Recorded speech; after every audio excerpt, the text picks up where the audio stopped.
News voice, जो हर खबर से आपको कराए रूबरू।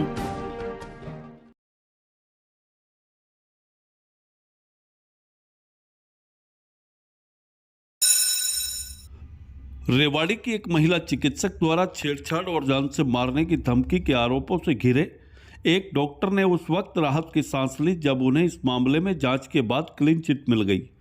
अब डॉक्टर का कहना है कि वे झूठे आरोप लगाने वालों पर कड़ी कार्रवाई करेंगे।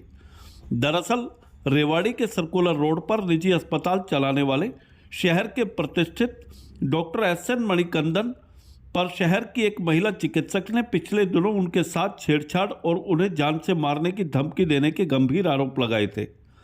इन आरोपों के बाद इंडियन मेडिकल एसोसिएशन ने भी डॉक्टर मणिकंदन को संगठन से निलंबित कर दिया था, लेकिन अब डीएसपी जांच के बाद डॉक्टर मणिकंदन को क्लीन चिट मिल गई है। इसी को लेकर डॉक्टर एस.एन. मणिकंदन ने आज अपने अस्पताल में पत्रकारों से बातचीत में इसे सच्चाई की जीत बताया और कहा कि वे झूठे आरोप लगाने वालों पर कड़ी कार्रवाई करेंगे।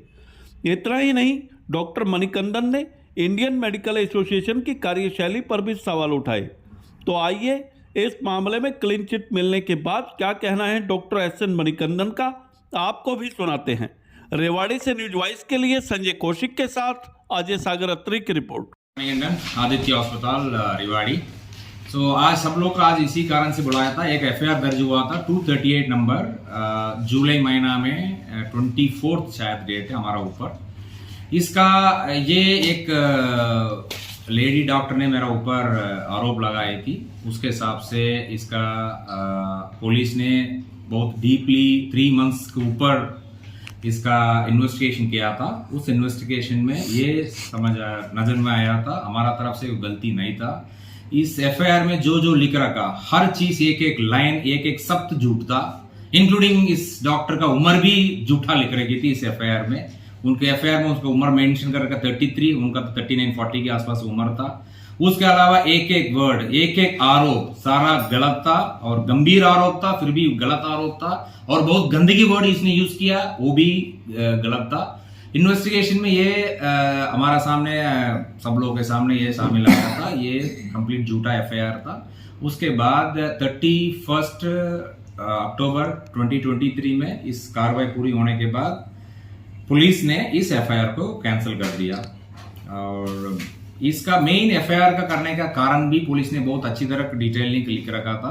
कुछ रंजिश था उनका हमारा ऊपर, उसी कारण से इसने इस एफआईआर दर्ज किया था। फिर अभी ये एफआईआर कैंसिल हो गया।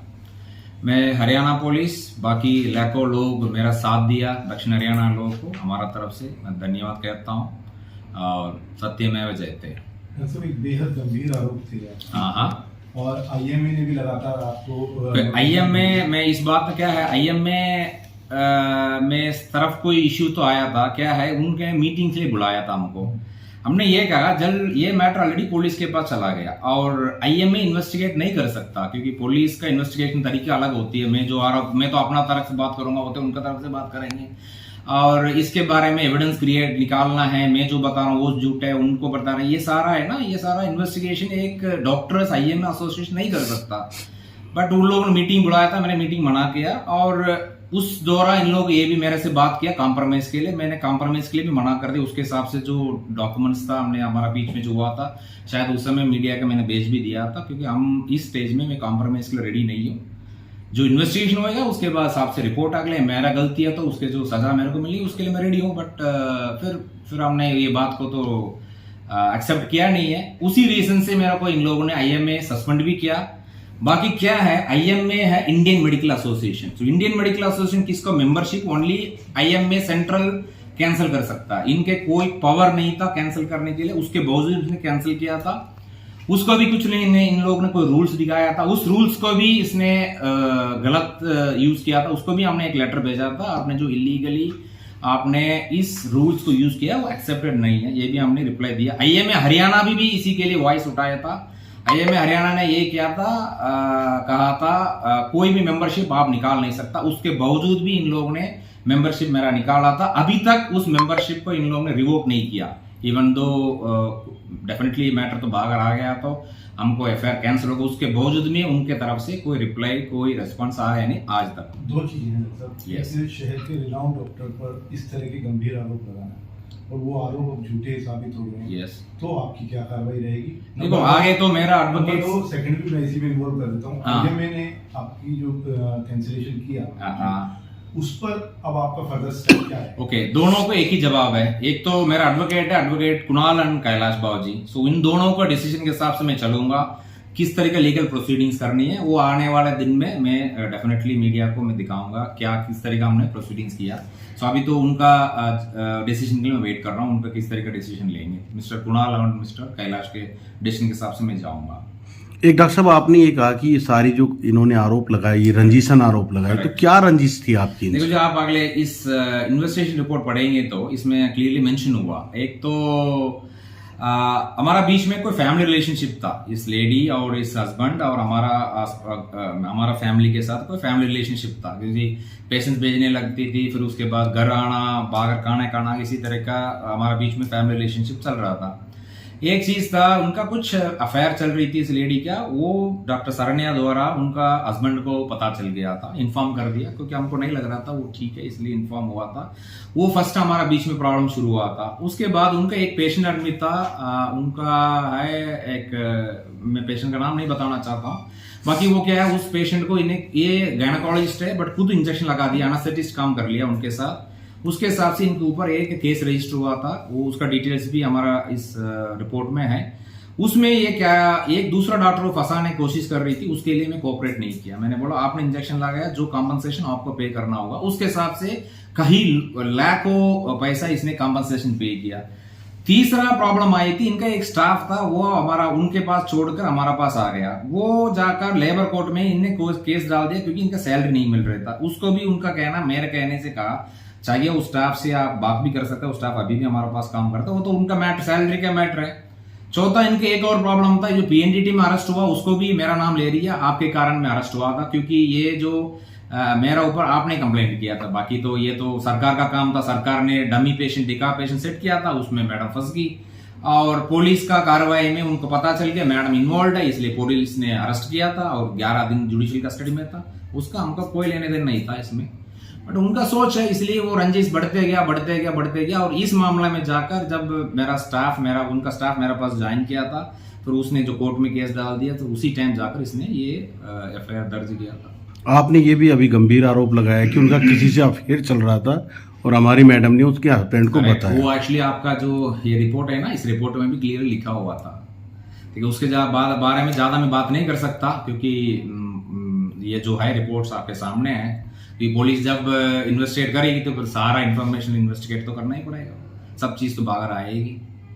लेकिन कहीं ना कहीं उन्होंने जो गंभीर आरोप लगाए उससे आपकी छवि जरूर धूमिल हुई, तो अब आप उस पर क्या कार्रवाई करेंगे? देखो, उसका तो मेरा एडवोकेट कैलाश जी और कुणाल जी का डिसीजन के ऊपर मैं वेट कर रहा हूँ, क्योंकि मैं लीगल पर्सन नहीं हूँ, तो मेरे को आइडिया नहीं इसके बारे में मैं क्या आगे कर। आईएम में जो इस तरह की संस्था है, जिस तरीके से आपके साथ उन्होंने बर्ताव किया, क्या लगता है कि ये निष्पक्षता वाली संस्था है? नहीं, मैं एक्चुअली देखो जी, ये मैं कह नहीं सकता न्यूट्रल नहीं है, क्योंकि वो उनको जवाब देना होगा। जिस तरीके से आपके साथ किया, तो ये अंदाजा आपको लग गया होगा कि किस तरह से ये देखो, बेसिकली मेरे को मीटिंग बुलाया था, इसमें क्या है, मीटिंग बुलाया डिस्कशन करने के लिए। अभी मैं इतने बता सकता हूँ, हमने ये कहा ये जो आरोप लगाई, ये कंप्लेंट है, एक मीटिंग में सॉल्व हो नहीं सकता, क्योंकि एफआईआर दर्ज हो गया, ऑलरेडी पुलिस के पास आ गया, और पुलिस का सारा अथॉरिटी होती है। जिस तरीके से आपका रजिस्ट्रेशन कैंसिल किया है, जिस तरह की और गतिविधियां नहीं, कैंसिल नहीं किया, सस्पेंड किया हमने। सस्पेंड, बट डेफिनेटली ये नहीं करना चाहिए, ना उनके पास राइट्स था, ना उनके पावर था, ना इस तरह का उनको करना चाहिए, क्योंकि कोई रूल्स भी नहीं है इनका इन्वेस्टिगेट करने के लिए। तो बहुत बड़ा गंभीर आरोप है जी, एक छोटा मोटा स्टाफ के बीच में झगड़ा, इसी तरह का प्रॉब्लम नहीं, ये तो एक कानूनी की इतना बड़ा कानून मेरा ऊपर लगी हुई है, इसको तो ओनली पुलिस इन्वेस्टिगेट कर सकता है, इनका तो कोई पावर ही नहीं। एक डॉक्टर साहब, आपका आईएमए से लगातार 2-4 का आंकड़ा रहा है, पहले आप आईएमए नहीं थे, आपने उनके खिलाफ एक जो है एक लेख भी लिखा था, उसके बाद फिर आप आईएमए आपकी एंट्री होती है, तो मैं क्या लिखा था, मैं ऐसा कुछ लिखा तो नहीं था, मेरे को ये याद आइडिया नहीं। देखो, बेसिकली क्या जी, फर्स्ट आईएमए का फर्स्ट प्रॉब्लम आया था एक स्ट्राइक, अगले आपको याद हो तो आई थिंक 14 और 15 का एक स्ट्राइक था। उस स्ट्राइक से हमको प्रॉब्लम आया था, हमने बोला इसके आगे हम स्ट्राइक में पार्टिसिपेट नहीं करेंगे। फर्स्ट तो प्रॉब्लम आया था, उसके बाद मैं कभी आईएमए में गया नहीं था। फिर उसके बाद कुछ दिन के पहले, कुछ 1-2 साल पहले फिर एक और प्रॉब्लम किया हमारा साथ। मेरा 7 डेज का सस्पेंशन करवाया था आईएमए, उसमें एक और डॉक्टर इन्वॉल्व था, उनको भी 7 डेज सस्पेंशन हुआ था ये एडवर्टाइजमेंट लेकर।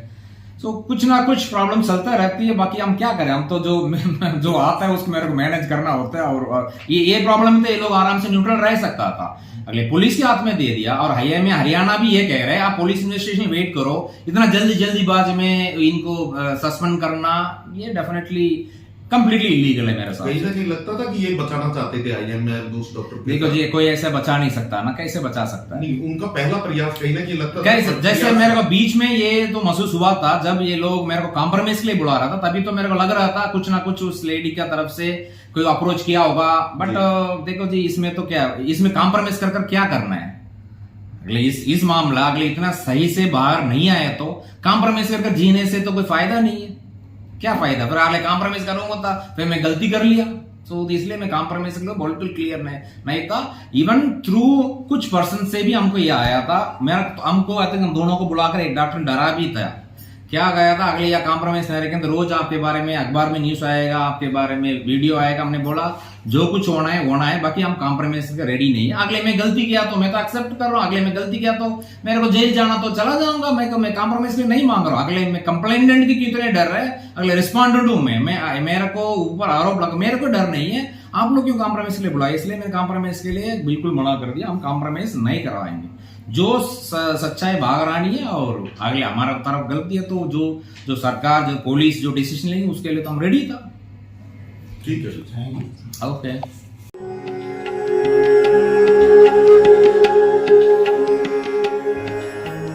लक्ष्मण सिंह यादव विधायक कोसली विधानसभा रेवाड़ी की ओर से सभी क्षेत्र एवं प्रदेश वासियों को दीपावली, गोवर्धन एवं भैया दूज की हार्दिक बधाई एवं शुभकामनाएं।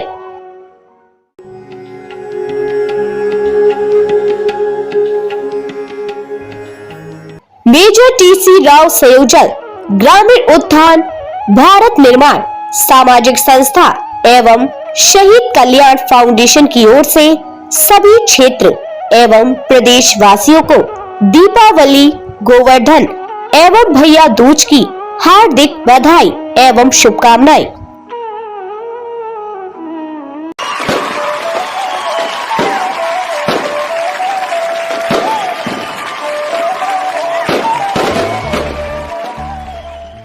अशोक रावत जिला खाद्य एवं आपूर्ति नियंत्रक रेवाड़ी की ओर से सभी क्षेत्र और प्रदेश वासियों को दीपावली, गोवर्धन एवं भैया दूज की हार्दिक बधाई एवं शुभकामनाएं।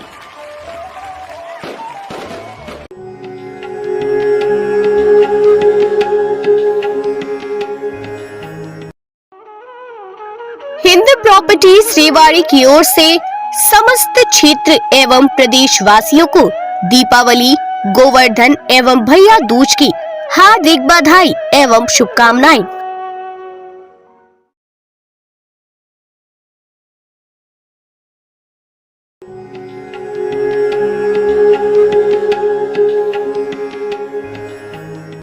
वीर सिंह प्रजापति रेवाड़ी शहर प्रधान कांग्रेस ओबीसी सेल एवं प्रधान प्रजापति समाज रेवाड़ी की ओर से समस्त प्रजापति समाज क्षेत्र एवं प्रदेश वासियों को दीपावली, गोवर्धन एवं भैया दूज की हार्दिक बधाई एवं शुभकामनाएं।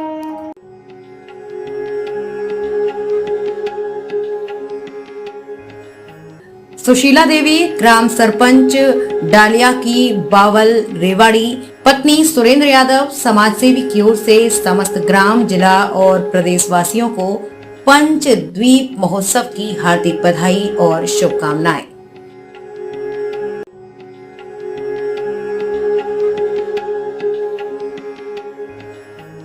सोनू सिंगम सरपंच ग्राम पंचायत कालूवास रेवाड़ी की ओर से समस्त ग्राम, जिला और प्रदेश वासियों को पंचद्वीप महोत्सव की हार्दिक बधाई और शुभकामनाएं।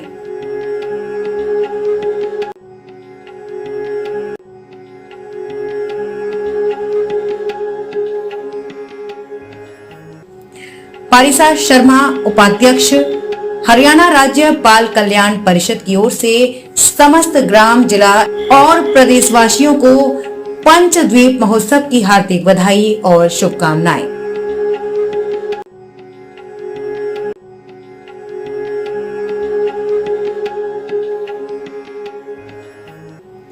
ओयो होटल रेवाड़ी हॉलिडे की ओर से समस्त जिला एवं प्रदेशवासियों को पंचद्वीप महोत्सव की हार्दिक बधाई और शुभकामनाएं।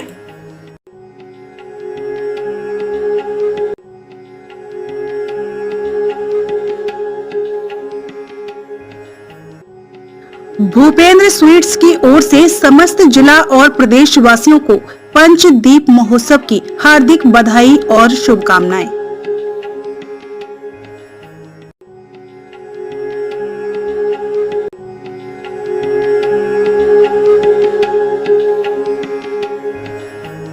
कुलदीप शर्मा, रोहतक लोकसभा उपाध्यक्ष, आम आदमी पार्टी की ओर से समस्त प्रदेशवासियों को पंचद्वीप महोत्सव की हार्दिक बधाई और शुभकामनाएं।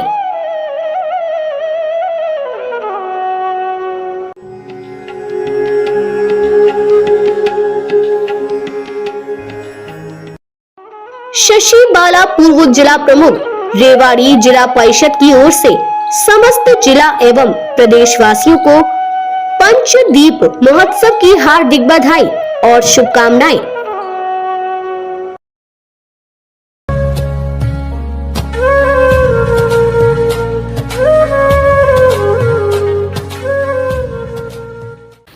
मोनू यादव की ओर से समस्त रेवाड़ी जिला एवं प्रदेशवासियों को पंचदीपोत्सव की हार्दिक बधाई और शुभकामनाएं।